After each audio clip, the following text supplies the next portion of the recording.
screen.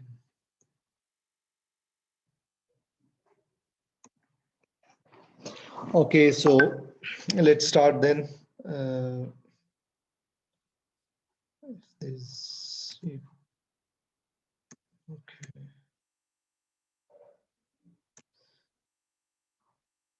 Let's go down कर लेते हैं. So here, okay, so I was talking about the first topic of your course. जैसे मैंने आपको बताया कि पहले हम बात कर चुके हैं course overview.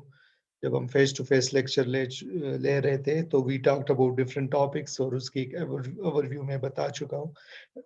Today will be talking about the first topic and that's the introduction of concept of science and scientific method.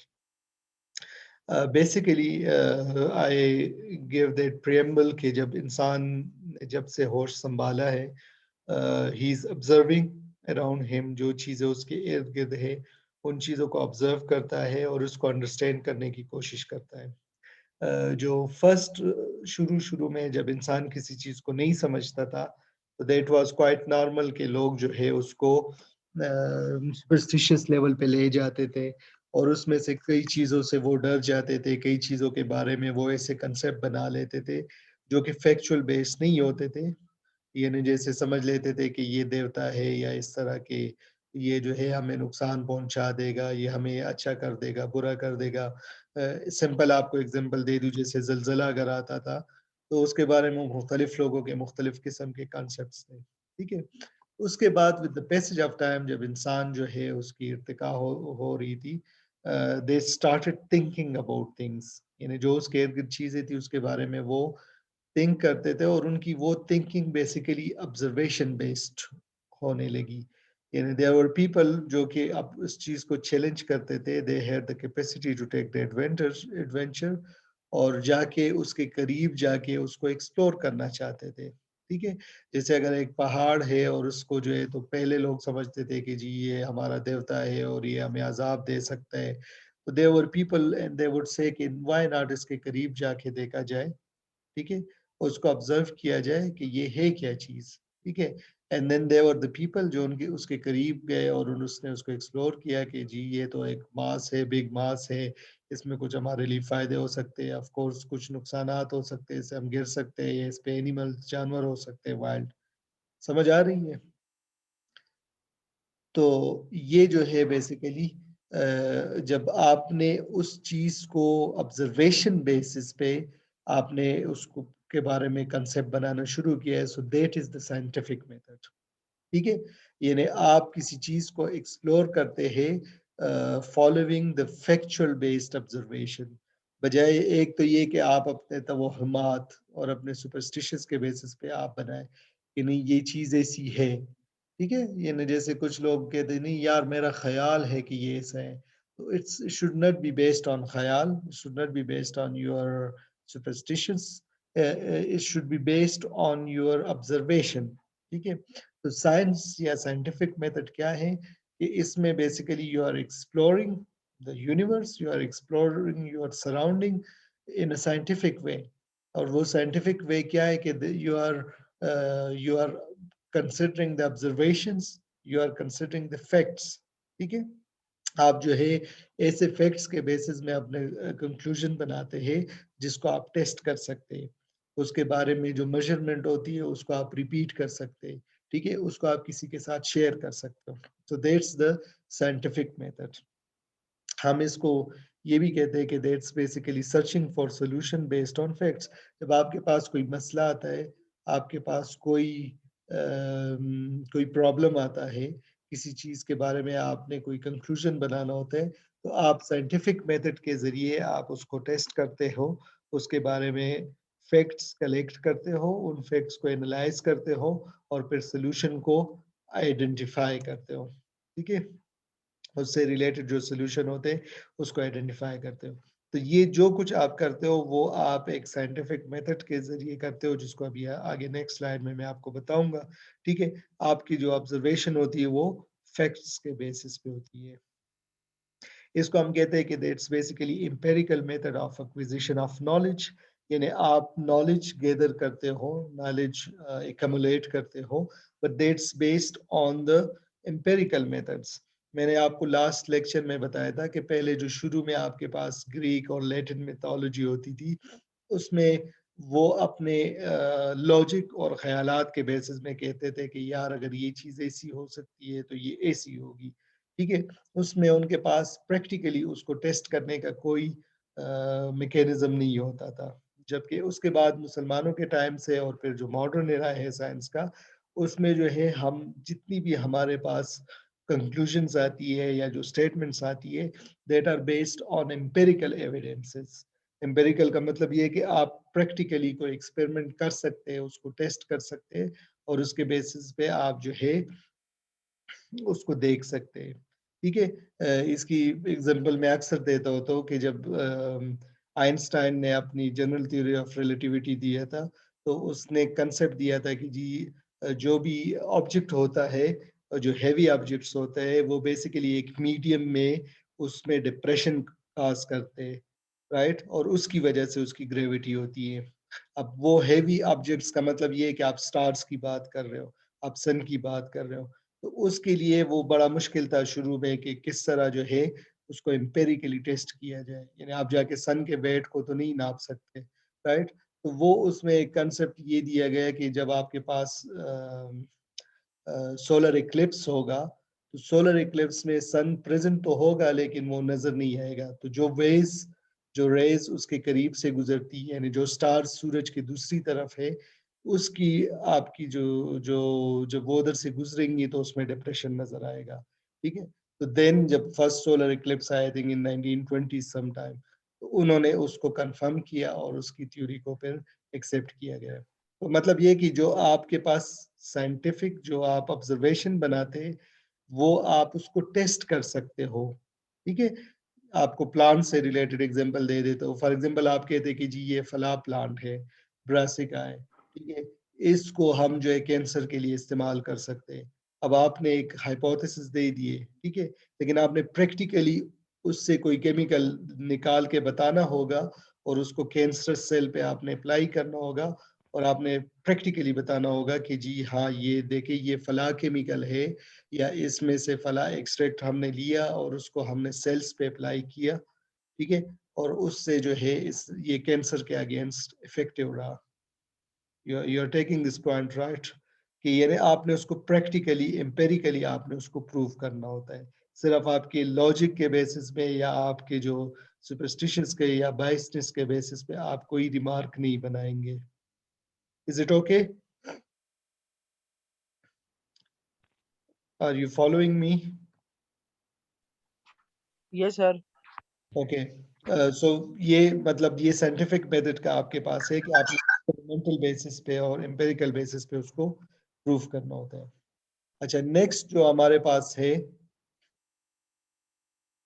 जो साइंटिफिक मेथड है, हाउ इट वर्क्स बेसिकली, इसको हम इस स्कीमेटिक डायग्राम के जरिए हम शो करते हैं कि आपके पास कोई प्रॉब्लम आता है या कोई ऑब्जर्वेशन आती है, ठीक है? तो फर्स्ट ऑफ ऑल आप उस ऑब्जर्वेशन को कंसिडर करते हैं, उस प्रॉब्लम को उसके बारे में बेसिक इंफॉर्मेशन लेते हैं, ठीक है? वो इंफॉर्मेशन कैसे है कि जी आप प्लांट्स से रिलेटेड अगर मैं बात कर लूँ कि आप कहते हैं कि जी हमारे पास जब कोई ज़ख्म बनता है किसी के जिस्म में तो कहते हैं जी हल्दी आप इस्तेमाल करें, ठीक है? या आपके जोड़ों में दर्द है तो कहते हैं जी सुम्बुल को जो है आप दूध के साथ लें। तो आप प्रिलिमिनरी इन्फॉर्मेशन लेते हैं, कुछ लोगों से आप पूछते हैं कि जी क्या आप वाक़ई इसका इफ़ेक्ट होता है? दूसरा आपको कहता है हाँ यार वो होता है लेकिन अगर आप डायरेक्ट ज़ख्म पे लगाए तब होता है अदरवाइज़ नहीं होता।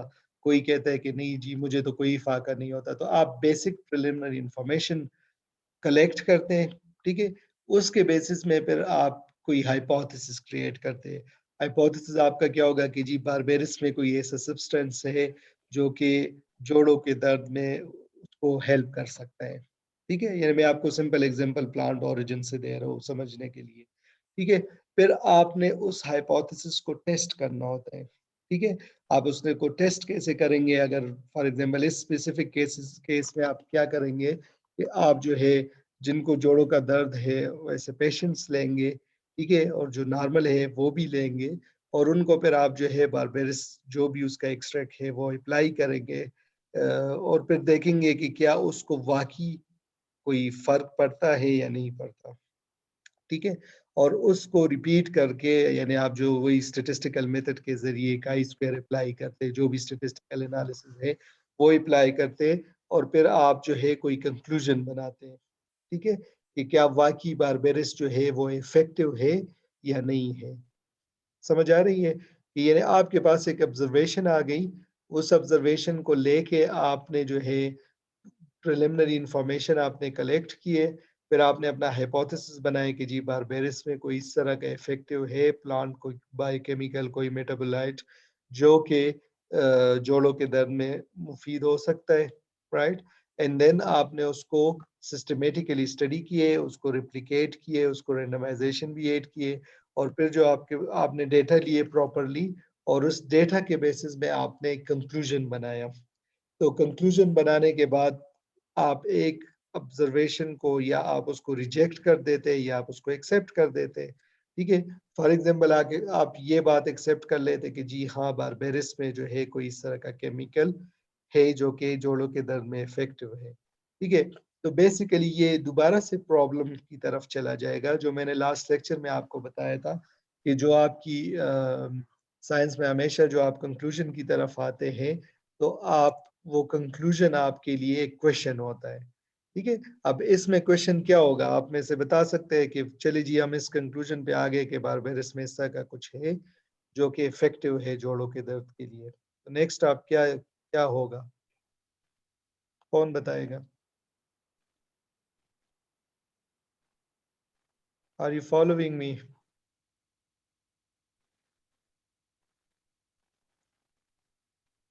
हेलो।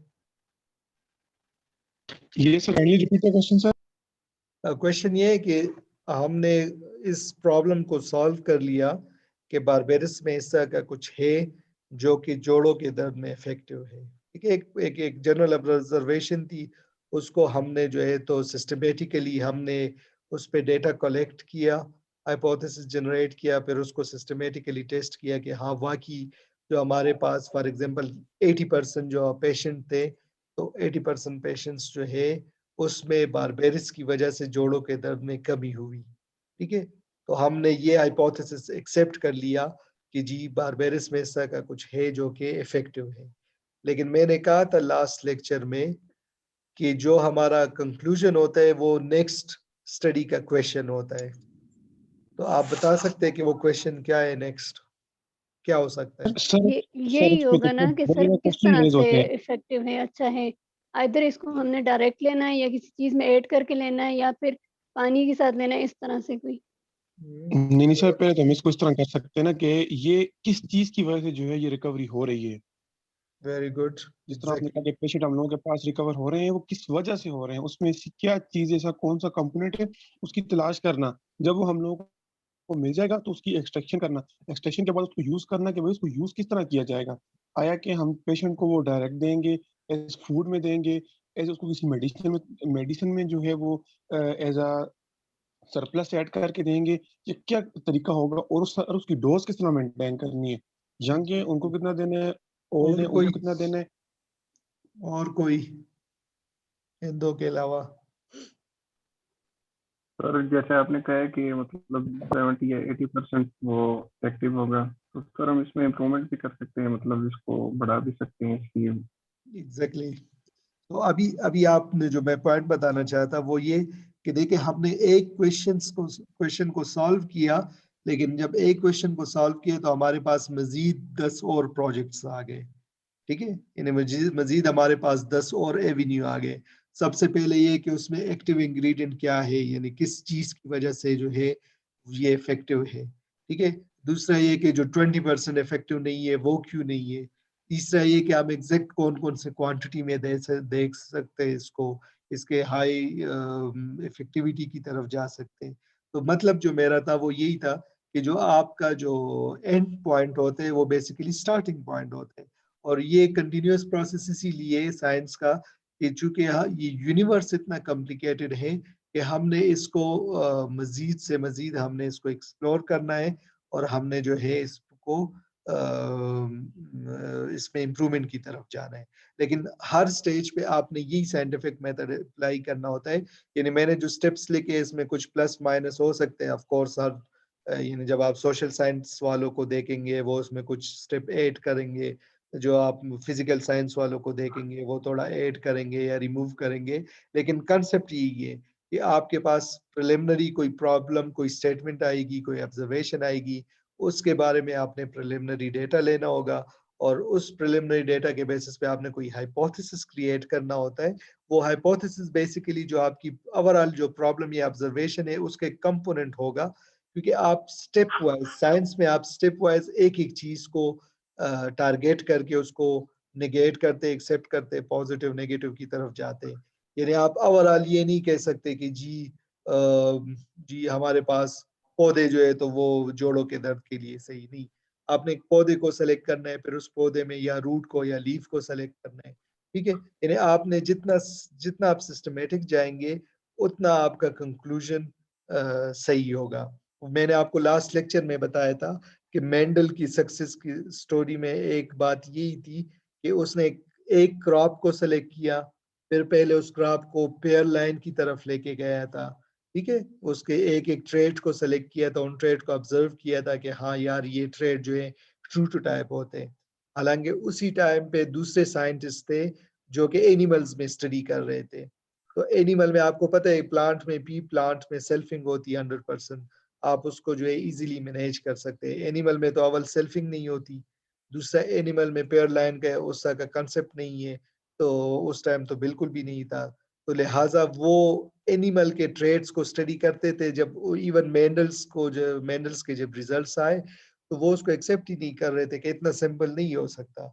यानी जो ट्रेड हम जब रेड बुल को व्हाइट काऊ के साथ फॉर एग्ज़ाम्पल क्रॉस करते, तो वो तो रेड व्हाइट आता ही नहीं हमारे पास। उस पे जो है सीरीज़ ऑफ डिफरेंट शेड्स आते। तो लिहाज़ा चूँकि उन्होंने ऐसे ट्रेड्स को सेलेक्ट किया था, ऐसे इंडिविजुअल्स को सेलेक्ट किया था कि वो सिंपल नहीं थे। तो लिहाज़ा वो कंक्लूज़न की तरफ डायरेक्ट नहीं आ सकते थे। अभी आपको पता है कि वो एडिटिव ट्रेट है, पॉलीजेनिक ट्रेट्स है, यानी जो स्किन कलर है एनिमल्स में, वो पॉलीजेनिक ट्रेट्स है। पॉलीजेनिक ट्रेट्स को स्टडी करना ज़्यादा मुश्किल है और मोनोजेनिक को या ओलिगोजेनिक को ज़्यादा ईज़ी है, ये आप लोगों को पता है, ठीक है? तो मतलब ये है कि आपने अपना हाइपोथेसिस को सिंपल रख के और उसके हिसाब से आपने जो है टेस्ट सेलेक्ट करना होता है और फिर जो आपके पास कंक्लूजन आती है तो उसको जो है आपने दोबारा से जाके फिर उसके फर्दर स्टेप्स की तरफ जाना है। यानी अगर आपने पॉलीजेनिक ट्रेड्स को कंसिडर करना है तो फिर आपने उसके इंडिविजुअल कंपोनेंट्स को क्यूटीएल्स को कंसिडर करना है और उसके बेसिस पे आगे जाना है। क्लियर है ये पॉइंट कि आपने सिस्टमैटिकली करना है और वन बाय वन एक-एक हाइपोथेसिस को रिजेक्ट या एक्सेप्ट करके आपने कॉम्प्लेक्स की तरफ जाना है। ठीक है? अच्छा, अब फाइनल जो पॉइंट है यानी जब आप ये पूरे प्रोसेस से हो जाते हैं यानी इससे पास ऑन हो जाते हैं, तो फिर आपने अपने रिजल्ट्स को एक खास डॉक्यूमेंट की शक्ल में लिखना होता है और उसको हम रिसर्च रिपोर्ट बोलते हैं या साइंटिफिक रिपोर्ट बोलते हैं। ठीक है? अच्छा, इसका आपके नेक्स्ट फिर लेक्चर्स में मैं बताऊँगा एग्ज़ैक्टली कि इसके मुख्तलिफ फॉर्म्स होते हैं, लेकिन इन सारे फॉर्म्स में एक चीज़ जो कॉमन है, यानी आप रिसर्च पेपर लिख रहे हो, आप थीसिस लिख रहे हो, आप एक रिपोर्ट लिख रहे हो, वो जो सबसे इसमें कॉमन पॉइंट है वो ये है कि ये सिंपल होना चाहिए। इसका मकसद होता है कि लोग इसको अंडरस्टैंड करें। इसका मकसद ये हरगिज़ नहीं होता कि आपकी राइटिंग से कोई इम्प्रेस हो, ठीक है? यानी साइंटिफिक राइटिंग में ये आपका मकसद नहीं होता कि आप उसमें बड़े सकील किस्म के वर्ड्स इस्तेमाल करें कि लोगों को पता चले कि जी इसको अंग्रेज़ी या फ़ारसी आती है। बल्कि आपका मकसद ये होता है कि आप ऐसे अल्फाजों का चुनाव करें, सिलेक्शन करें, यू सेलेक्ट द वर्ड्स कि जो कि अंडरस्टैंडेबल हो और वो जितने ज़्यादा लोगों को अंडरस्टैंडेबल हो उतने ही अच्छा है। यानी वो उस वर्ड की वही मीनिंग जितनी ज़्यादा लोगों के लिए वही मीनिंग हो, तो वो आपके लिए ज़्यादा ईज़ी है या ज़्यादा यूज़फुल है। ठीक है? आपने जो है तो बड़े बारीक किस्म के अल्फाज नहीं यूज़ करने या आपने जो है तो उसमें अपनी अंग्रेजी नहीं जाननी या जो भी जिस भी लैंग्वेज में आप लिख रहे हैं, ठीक है? आपका मकसद होता है कि वो लोग उसको अंडरस्टैंड करें। अगर आप उसको 200 साल बाद भी कोई पढ़े, तो उसकी जो बेसिक मीनिंग है, वो उनको समझ आए। ठीक है, तो ये साइंटिफिक मेथड के ओवरव्यू मैंने आपको दे दिया कि इस तरह इसको आपने फॉलो करना है और ये डिफरेंट इसके स्टेप्स हैं। ओके, साइंटिफिक मेथड के बारे में 4-5 चीजें और आपको बतानी है। वो ये कि जो साइंटिफिक मेथड होता है, जो साइंटिफिक बेस्ड आपके पास इंफॉर्मेशन आती है, वो एम्पिरिकल एविडेंस के बेसिस पे होती है। इस बात को मैं बता चुका हूँ। यानी आप जो भी स्टेटमेंट बता रहे हो, जो भी आप स्टेटमेंट बता रहे हो, वो किसी न किसी एक्सपेरिमेंटेशन के ज़रिए आप उसको प्रूव कर सकते हो या उसको रिजेक्ट कर सकते हो। यानी वो जैसे मैंने कहा कि शुरू में आप लॉजिकल बेसिस पे कहते थे कि जी, ये फला जगह है, दरख्त के नीचे जो है कोई सोता है तो वो मर जाता है या उसको जो है हेलुसिनेशन होती है, तो इसमें कोई जिन-शिन होंगे, ऐसा नहीं। आप एक्सपेरिमेंटल बेसिस पे बताएँगे कि जी, इससे कार्बन डाइऑक्साइड निकलता है रात को, ठीक है? तो जब अगर को आप घने जंगलों के बीच में आप रात को सो रहे होते हो, ऑक्सीजन वो एमिट नहीं कर रहा, कार्बन डाइऑक्साइड वो एमिट कर रहे हैं, ठीक है? तो इसलिए आप जो है बेहोश हो जाते हैं। इसमें कोई जिन वाली बात नहीं है, ठीक है? आप यानी आप जो स्टेटमेंट बता रहे हैं, वो आपके एम्पिरिकल एविडेंस के बेसिस पे होती है। ये साइंटिफिक मेथड की फर्स्ट फीचर है। दूसरा फीचर इसका ये है कि वो रिपीटेबल होते हैं। यानी जो आप स्टेटमेंट कर रहे हैं और जिस एक्सपेरिमेंट के बेसिस पे आप कह रहे हैं, वो एक्सपेरिमेंट रिपीट कर सकते हैं। आप उसको दोबारा कई दफ़ा करेंगे, आपको पास उसी तरह के रिज़ल्ट्स आएँगे। ठीक है? स्टेटिंग दैट कि आप उसको उसी किस्म के सर्कमस्टांसेस प्रोवाइड करें। ठीक है? तो हम कहते हैं कि जो भी साइंटिफिक हमारे पास मेथड होते हैं, वो रिपीटेबल होते हैं और वो जो है आप जो है उसको उसी एक्सपेरिमेंट को वही कंडीशन प्रोवाइड करेंगे, तो वो रिपीट होगा और आपके पास उसी तरह के रिजल्ट्स आएँगे, ठीक है? यानी ये आप लोग प्रैक्टिकल्स में, एफएससी के प्रैक्टिकल्स में या अपने बीएस के प्रैक्टिकल्स में देखते हैं कि वही कॉपी है, उसमें एक सेट ऑफ एक्सपेरिमेंट लिखे हुए हैं। वो एक्सपेरिमेंट आप पेशावर में करें, मानसेरा में करें, फ्रांस में करें, डेनमार्क में करें, आप वही कंडीशन रखते हैं तो आपके पास वही रिजल्ट्स आते हैं, ठीक है? तो वो रिपीटेबिलिटी जो है ये एक फीचर है साइंटिफिक मेथड का। अच्छा, एक और जो आप जब कोई भी साइंटिफिक मेथड करते हैं, कोई भी साइंटिफिक मेथड के ज़रिए जो आप इन्फॉर्मेशन जनरेट करते हैं, तो उसमें हम ये ऑप्शन रखते हैं कि इसको कोई रिव्यू करेगा, ठीक है? इसकी एक्सटर्नल रिव्यू होगी या जिसको आप पीयर रिव्यू बोलते हैं। पीयर रिव्यू का मतलब ये है कि जिन लोगों का जो आपकी कैपेसिटी है, वही कैपेसिटी के लोग जो है उसको इवैल्यूएट कर सके और उस पे जो है कमेंट्स कर सके, ठीक है? तो इसको जो है हम कहते हैं पीयर रिव्यू या एक्सटर्नल रिव्यू। बेसिकली ये जो है कांसेप्ट मुसलमानों साइंसदानों के टाइम से था और आप अगर ये देखें कि जी जो बहस होती थी, इन कुछ तो आप दीनी मामलात पे कहते हैं, लेकिन ये जब इस्लामिक एरा में जब साइंटिस्ट कोई काम करता था और उसको जब मानते थे कि जी उसको डिग्री देते थे, तो वो ग्रुप ऑफ साइंटिस्ट उनके सामने अपने रिजल्ट्स बताता था, अपना एक्सपेरिमेंट बताता था और कहता था कि जी ये हमने किए और उसके ये रिजल्ट्स आए, ठीक है? तो उसको जो है हम पीयर रिव्यू या एक्सटर्नल रिव्यू कहते थे। जो मॉडर्न साइंस में 17th सेंचुरी में, 18th सेंचुरी में, उसमें ये होता था कि ये बड़े कॉन्फ्रेंसेस वगैरह इवेंट्स होते थे, जैसे रॉयल सोसाइटी है यूके की, उनको वो बेचते थे अपने रिजल्ट्स, मेंडल ने भी यही किया था, ठीक है?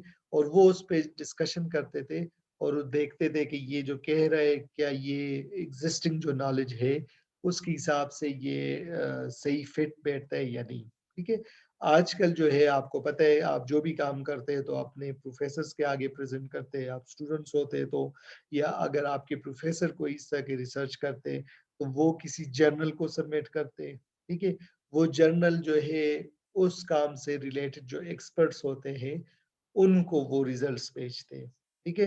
यानी उनको वो पेपर भेजते हैं, वो उसमें आपने कोशिश की होती है कि पेपर में मैक्सिमम इन्फॉर्मेशन आपने दी होती है कि ये अवेलेबल इन्फॉर्मेशन थी, उससे रिलेटेड हमने फला मटेरियल मेथड्स यूज़ किए, फला एक्सपेरिमेंटेशन की, फला स्टैटिस्टिकल एनालिसिस यूज़ किए और उसके बेसिस पे हमारे पास ये रिजल्ट्स आए, लिहाज़ा हमारा कंक्लूजन ये है, ठीक है? यानी जो आप पेपर सबमिट करते हैं तो वो रिव्यू होता है। उस एरिया के जो एक्सपर्ट होते हैं वो उसको क्रॉस चेक करते, रिव्यू करते और फिर जो है वो इस बात को एक्सेप्ट करते कि हाँ आपके रिजल्ट जो है इसको साइंटिफिकली हम एक्सेप्ट करते हैं या नहीं। ठीक है, तो जो पेयर रिव्यू है, जो एक्सटर्नल रिव्यू है, ये एक इम्पोर्टेंट कंपोनेंट है, ठीक है, एक्सपेरिमेंटेशन का, राइट। अच्छा, ये पॉइंट क्लियर है सबको जो अभी तक मैंने बातें की? सो तो नहीं गए स्टूडेंट्स? यस सर, क्लियर है। ओके, एक और जो फिर है आपके पास वो है रिगोरस डेटा रिकॉर्डिंग। यानी आप जब एक्सपेरिमेंट कर रहे होते हैं तो कोशिश करते हैं कि आप मैक्सिमम डेटा रिकॉर्ड करें, ठीक है। यानी आपका काम था फॉर एग्जांपल कि जी कौन सी वैरायटी वीट की अच्छी है दूसरी वैरायटी से, राइट। आपने 10 वैरायटीज लगाई है, आपने देखना है कि कौन सी अच्छी यील्ड दे रही है। अब आप देखते हैं कि आपको टीचर कहते हैं कि आपने सिर्फ ग्रेन यील्ड नहीं लेना, आपने बायोलॉजिकल यील्ड भी लेना है, आपने प्लांट डेंसिटी भी लेनी है, आपने जो है तो क्रॉप पे जो पेस्ट आ रहे उनको भी लेना है, उन पे भी डेटा लेना है, आपने जो है 1000 गेन वेट यील्ड कंपोनेंट सब कुछ मुख्तलिफ, यानी मैक्सिमम डेटा आप लेते हैं, ठीक है। वो क्यों लेते हैं? वो बेसिकली इसलिए लेते हैं कि जो आप कहते हैं कि ये एक वैरायटी बेहतर है, ठीक है, दैट्स नॉट सफिशिएंट। आपने उससे रिलेटेड इंफॉर्मेशन देनी होती है कि जी इस वैरायटी जो है इसका ग्रेन साइज ज्यादा है, इसका नंबर ऑफ ग्रेन पर स्पाइक ज्यादा है, या ये ज्यादा स्पाइक प्रोड्यूस करता है। आपने साइंटिफिकली उसमें मैक्सिमम डेटा लेना होता है और वो डेटा उसको आपने प्रोवाइड करना होता है। फॉर एग्जांपल आप कहते हैं कि जी अता हबीब की यील्ड ज्यादा है फहीम से, ठीक है, जो जबकि पिछले 3 सालों से हमारे पास रिजल्ट आते हैं कि जी फहीम का यील्ड ज्यादा है, ठीक है। तो आप पे फर्स्ट क्वेश्चन आएगा कि आप कैसे इसको जस्टिफाई कर सकते हैं। फिर आप जो है उस पे क्रॉस कमेंट करते हैं कि नहीं जी इस दफा जो है हमने सीडिंग जो की थी तो उसमें अता हबीब की प्लांट डेंसिटी कई गुना ज्यादा थी फहीम से, इसलिए वो फहीम से ज्यादा अच्छा हुआ, ठीक है। तो आप कोशिश करते हैं कि आपके पास मैक्सिमम डेटा हो और उस डेटा को आप इस फॉर्म में कलेक्ट करते हैं कि वो एक्सप्लॉइटेबल हो, कि बाद में आप उसको एक्सप्लॉइट कर सकें, ठीक है। तो साइंटिफिक मेथड में जो भी आप साइंटिफिक एक्सपेरिमेंट करते हैं, आप कोशिश करते हैं कि जो टारगेट डेटा है उसके साथ एडिशनल डेटा भी आप रिकॉर्ड करते हैं। आप क्लाइमेट का डेटा भी रिकॉर्ड करते हैं, आप वेदर का डेटा भी रिकॉर्ड करते हैं, ठीक है, डिजीज आई नहीं आई ये सारा डेटा आप उसमें रिकॉर्ड करते हैं, ठीक है। अच्छा, नेक्स्ट जो उसमें है कि डेटा शेयरिंग, ये जो आप डेटा रिकॉर्ड करते हैं तो आप उस डेटा को शेयर करते हैं, ठीक है, ऑन डिमांड। मतलब जरूरी नहीं है कि हर दफा जो है आप डेटा शेयर करें, लेकिन इन सम केसेस आपसे रिव्यूअर जो है वो मांग सकते हैं कि क्या आप ये फला डेटा हमारे साथ शेयर कर सकते हैं, या कोई और आपसे रिलेटेड काम कर रहा हो तो वो आपसे कहेगा कि यार हम भी इस पे जो है काम करना चाहते हैं, ठीक है। तो वो उस पे जो है आप जो है डेटा पर रिकॉर्ड कर सकते हैं, ठीक है, यानी उसके साथ सॉरी डेटा शेयर कर सकते हैं कि फॉर एग्जांपल अब वो कहे कि जी हमारे पास तो कुछ इस तरह के एविडेंसेस आ रहे हैं, आप कहे कि नहीं हमारे पास तो ऐसे एविडेंसेस आ रहे हैं, तो फिर कहते हैं कि लेट्स शेयर द डेटा, ठीक है। तो जब आप डेटा शेयर करते हैं तो फिर जो है उससे मजीद आप जो है कंक्लूजन ड्रा कर सकते हैं। और नॉर्मली आपको पता होना चाहिए कि साइंटिफिक मेथड्स में हम डेटा शेयरिंग पे ज्यादा बिलीव करते हैं, उसमें हम इस ये कंपटीशन या इस तरह की बातें कम होती है, और इसमें हम ज्यादा बिलीव करते हैं कि हम अगर कोई ग्रुप फ्रांस में काम कर रहे हैं, मैं इधर काम कर रहा हूँ, तो वो वी बिलीव कि अगर हम उनके साथ कोलेब्रेशन करें तो उसमें हम ज्यादा अच्छे कंक्लूजन की तरफ जा सकते हैं। और डेटा छुपाने वाली या उस तरह की बातें जो है साइंस में नहीं होती, ठीक है। आई नो कि सम ग्रुप्स के साथ आपकी कंपटीशन हो सकती है, लेकिन कोशिश करें कि कंपटीशन की जगह आप कोलेब्रेशन की तरफ जाए, दैट्स मोर यूजफुल, ठीक है। यानी आपकी जो है थिंकिंग ये होनी चाहिए कि आप कोलेब्रेशन की तरफ जाए और आप जो है कोलेब्रेट करें, ठीक है। नेक्स्ट जो साइंटिफिक मेथड का है वो है अनसर्टेनिटी, ठीक है। आप जो भी कंक्लूजन बनाते हैं साइंटिफिक मेथड में, जो साइंटिफिक मेथड के जरिए आप कंक्लूजन ड्रा करते हैं, आपकी ऑब्जर्वेशन आती है, तो उसमें अनसर्टेनिटी होती है, ठीक है। यानी you always keep this in mind कि आपने एक खास सेट ऑफ एक्सपेरिमेंटेशन की है, उसके बेसिस में आप कुछ कंक्लूजन ड्रा कर रहे हैं, ठीक है। और आपने जो है जो रियल नेचर में जो हो रहा है उसका एक कंपोनेंट की तरफ आप अपनी ऑब्जर्वेशन बेस कर रहे हैं। लिहाजा आपको पता होना चाहिए कि इसमें अनसर्टेनिटी का एक कंपोनेंट होगा और उसको आप कंसिडर करते हैं, ठीक है। और उसी में जो आप टेस्ट यूज करते हैं 95% कॉन्फिडेंस इंटरवल यूज करते हैं, 90% कॉन्फिडेंस इंटरवल यूज करते हैं, उसमें यही है कि अगर आप इस एक्सपेरिमेंट को 90 टाइम्स 100 टाइम्स करेंगे तो 90 टाइम्स आपके पास यही रिजल्ट आएंगे, स्टिल 10 टाइम्स या 5 टाइम्स आपके पास इसके अगेंस्ट रिजल्ट्स आ सकते हैं, ठीक है। इसका वही है कि जैसे मैंने पूरे साइकिल में आपको बताया कि जब आप एक कंक्लूजन की तरफ आते हैं तो वही कंक्लूजन आपके पास पोटेंशियली एक हाइपोथेसिस होता है फॉर अ न्यू एक्सपेरिमेंट, ठीक है। तो ये अनसर्टेनिटी भी उसी में रोल अदा करती है कि you are of course 100% sure about the evidences you have, the data you have taken, लेकिन यू नो कि ये जो डेटा आपने लिया हुआ है ये फुल होलिस्टिक नहीं है, ये सैम्पलिंग बेस्ड है। आप पूरे पॉपुलेशन को स्टडी नहीं कर सकते, आप सैंपल लेते हैं, आप पूरे जो यूनिवर्स में जो कुछ हो रहा है उसको नहीं ऑब्जर्व कर सकते हो, तो लिहाजा आप अनसर्टेनिटी को जो है थोड़ा सा कंपोनेंट उसमें रखते हैं और उसके लिए जगह छोड़ते हैं, और वही जो है आपको फर्दर इंप्रूवमेंट की तरफ लेके जाता है, ठीक है। थोड़ी ये एग्जांपल मैंने रखी हुई है इसमें, जो क्रोमोसोमल थ्योरी ऑफ इनहेरिटेंस थी, ये बड़ा इंटरेस्टिंग आई फाउंड इट, और मैंने कहा कि ये आपके साथ शेयर करूं कि किस तरह आप एविडेंसेस को आपस में मिला के एक कंक्लूजन की तरफ आते हैं, ठीक है। आप जो है क्रोमोसोमल थ्योरी में क्या था, मेंडल ने कहा था जी कि हमारे पास जितने ट्रेड्स हैं वो 2 फैक्टर से कंट्रोल होते हैं, ठीक है। फिर मेंडल ने कहा कि वो फैक्टर्स जो है तो वो जब गेमीट्स फॉर्मेशन होती है तो वो सेग्रीगेट होते हैं, ठीक है। फिर जब जाइगोट बनता है तो 2 पेरेंट्स से अलग-अलग पेरेंट्स से जो है वो फैक्टर्स आते हैं, ठीक है। और वो मिल के जो है फिर जाइगोट में आपको कोई कॉम्बिनेशन देती है। तो इस चीज को ऑब्जर्व करते हुए और क्रोमोसोम की बिहेवियर को ऑब्जर्व करते हुए सर्टन एंड बावरी उन्होंने क्रोमोसोमल थ्योरी ऑफ इनहेरिटेंस दी थी कि जिस तरह मेंडल के फैक्टर्स मियोसिस में सेग्रीगेट होते हैं, उसी तरह होमोलोगस क्रोमोसोम जो है वो सेग्रीगेट होते हैं, ठीक है। हमारे पास 2 क्रोमोसोम होते हैं यानी पेयर में होते हैं और वो सेग्रीगेट होते हैं ड्यूरिंग मियोसिस। अच्छा, उसमें क्या होता है कि एक गीमीट में एक जाता है, दूसरे गीमीट में दूसरा जाता है, ठीक है। और इवन इफ के उसके साइजेस मुख्तलिफ होते हैं लेकिन नंबर ऑफ क्रोमोसोम उसमें सेम होते हैं।